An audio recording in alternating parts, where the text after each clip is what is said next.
చంద్ర భారతీయ media ప్రపంచంలోనే ఓ దిగ్గజం. ఈ పేరు భారతదేశ మీడియా చరిత్రలోనే ఓ బ్రాండ్. మారుతున్న ట్రెండ్ ను ముందే పసిగట్టడంలో సుభాష్ చంద్ర దిట్ట.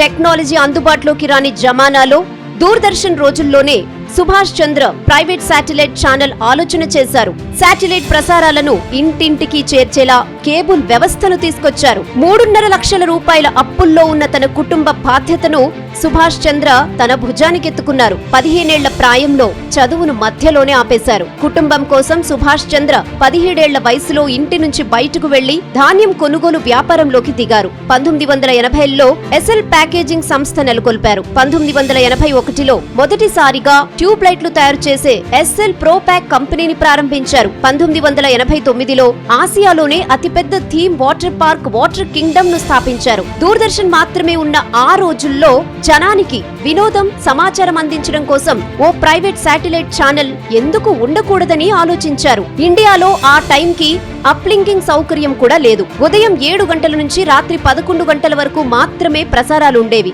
అందుబాటులో టెక్నాలజీ లేకపోయినా వ్యయ ప్రయాసాల కోర్చి దేశంలోనే మొట్టమొదటి ప్రైవేట్ శాటిలైట్ ఛానల్ జీ టీవీని సుభాష్ చంద్ర 1992లో ప్రారంభించారు. ఆ తర్వాత శాటిలైట్ టీవీ ప్రసారాలను ఇంటింటికి చేర్చే ఉద్దేశంతో 1994లో సిటీ కేబుల్ నెట్వర్క్ ను ఉమ్మడి ఆంధ్రప్రదేశ్లోని విజయవాడలో ఏర్పాటు చేశారు. భారతీయ మీడియా రంగంలో జీ టీవీ వేసిన అడుగులు ఎందరికో స్ఫూర్తిదాయకం. ముళ్లదారిలో నడిచి సమాచార సువర్ణాధ్యాయం లభించింది. ఎవరికీ సాధ్యం కాని అరుదైన ఘనతలు సాధించింది. తన రికార్డులను తానే చెరిపేసుకుని మీడియా రంగాన్ని కొత్త ఎత్తులకు చేర్చింది. భారతీయ మీడియాలో జీ టీవీ రాక పెను సంచలనం. రేడియో, డీడీ మాత్రమే తెలిసిన భారతీయులు జీ టీవీ రాకతో సమాచారాన్ని వేగంగా, మరింత విశ్లేషణాత్మకంగా తెలుసుకునే వీలు కలిగింది. వార్తలే కాదు, విశ్లేషణలు, వ్యాఖ్యానాలు, వినోదం ఇలా జనాన్ని టీవీలకు అతుక్కుపోయేలా చేయడంలో జీ టీవీ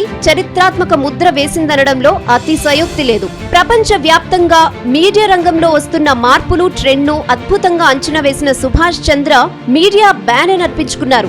ఎవరూ సాహసించని రీతిలో అద్భుతాలు ఆవిష్కరించారు. వైర్లెస్ సెటప్ బాక్స్లలో టీవీ ప్రసారాల అవసరం గుర్తించిన ఈ మీడియా దిగ్గజం 2003లోనే మొట్టమొదటి direct to home DTH dish టీవీని ప్రారంభించారు. డిటిహెచ్ రంగంలో డిష్ టీవీ క్రియేట్ చేసిన సెన్సేషన్ మామూలుది కాదు. జీ బాటలోనే అనేక కార్పొరేట్ కంపెనీలు డిటిహెచ్ రంగంలోకి అడుగుపెట్టాయి. డిష్ టీవీ, వీడియోకాన్ రెండూ సుభాష్ చంద్ర సారథ్యంలోనే నడుస్తున్నాయి. ఇండియా ఫస్ట్ ఓటీటీ కూడా జీ కుటుంబం నుంచి వచ్చిందే. ఓటీటీ ఇప్పుడు వినోద రంగాన్ని శాసిస్తోంది. 2018లోనే మొట్టమొదటి ఓవర్ ద టాప్ ప్లాట్ఫామ్ జీ5 ప్రారంభమైంది. కరోనా తర్వాత ఓటీటీలకు ఆదరణ పెరగడంతో జీ చూపిన మార్గాన్నే ప్రముఖ కార్పొరేట్ కంపెనీలు అనుసరించాయి. ఇలా satellite, cable TV, social media, web అన్నింటా తనదైన ముద్ర వేసింది జీ నెట్వర్క్. దూరదర్శన్ రోజుల నుంచే సమాచార విప్లవం తీసుకొచ్చిన జీ నెట్వర్క్ ఇప్పటికీ న్యూస్ మీడియాలో అగ్రగామిగా నిలిచింది.